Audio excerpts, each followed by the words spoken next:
പീഡനം പീഡനം പീഡനം. എവിടെ നോക്കിയാലും എന്റെ ദൈവമേ ഇത് മാത്രമേ ലഭിക്കാൻ. അതൊക്കെ ഞങ്ങളുടെ അഫ്ഗാനിസ്ഥാനിലേക്ക് പോവാം. ഞങ്ങൾ അതിന് ശക്തമായിട്ടുള്ള മുൻകരുതൽ എടുക്കുന്നുണ്ട്. ഇപ്പൊ കണ്ട വാർത്ത, സ്ത്രീകൾക്ക് പൊതുസ്ഥലങ്ങളിൽ ഉറക്കെ സംസാരിക്കാൻ പോലും ഞങ്ങൾ അനുവാദം കൊടുക്കില്ല. ഇനി നിങ്ങൾ എങ്ങനെ ആരെ പീഡിപ്പിക്കും ഞങ്ങളൊന്ന് കാണാം. വെറുതെ അല്ല കാഫറുകൾക്ക് ബുദ്ധിയില്ല എന്ന് പണ്ട് മുതലേ പറയുന്നത്. അതുകൊണ്ടല്ലേ നിങ്ങളുടെ പെണ്ണുങ്ങളൊക്കെ ഇതുപോലെ പീഡിപ്പിക്കപ്പെടുന്നു. ഞങ്ങളുടെ അഫ്ഗാനിസ്ഥാനിൽ അങ്ങനെയൊന്നും അല്ല കേട്ടോ. ഇവിടെ പെണ്ണുങ്ങളൊന്നും പീഡിപ്പിക്കപ്പെടാറില്ല. അതിന് ചില കുട്ടൻസ് ഉണ്ട്, അത് വേണേ ഞാൻ പറഞ്ഞു തരാം. 6ാം ക്ലാസ് കഴിഞ്ഞാൽ ഞങ്ങളുടെ പെൺപിള്ളേരുടെ സ്കൂളിൽ പോക്കങ്ങ് നിർത്തും. പിന്നെ 12 വയസ്സ് കഴിഞ്ഞാൽ പെൺപിള്ളേരെല്ലാം വീട്ടിലിരുന്നാൽ മതി, പുറത്തേക്ക് ഇറങ്ങണ്ട. അഥവാ ഇറങ്ങണം എന്ന് നിർബന്ധമാണെങ്കിൽ കൂടെ ഇക്കായോ അല്ലെങ്കിൽ ഉപ്പായോ അല്ലെങ്കിൽ ആൺ സഹോദരങ്ങൾ ആരെങ്കിലും തീർച്ചയായിട്ടും ഉണ്ടായിരിക്കും.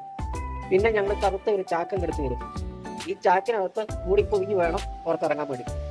പിന്നെ 2 കണ്ണും പുറത്ത് കാണാൻ കേട്ടോ. അതും ഇല്ലെങ്കിലും എല്ലായിടത്തും തപ്പിത്തളഞ്ഞ് വീണാലോ. ഇനി അങ്ങനെ വീഴുമ്പോൾ പിടിച്ചെഴുന്നേൽപ്പിക്കാൻ വരുന്നത് പോലെ പുരുഷന്മാരുവാണെങ്കിലോ, അത് കുഴഞ്ഞില്ലേ.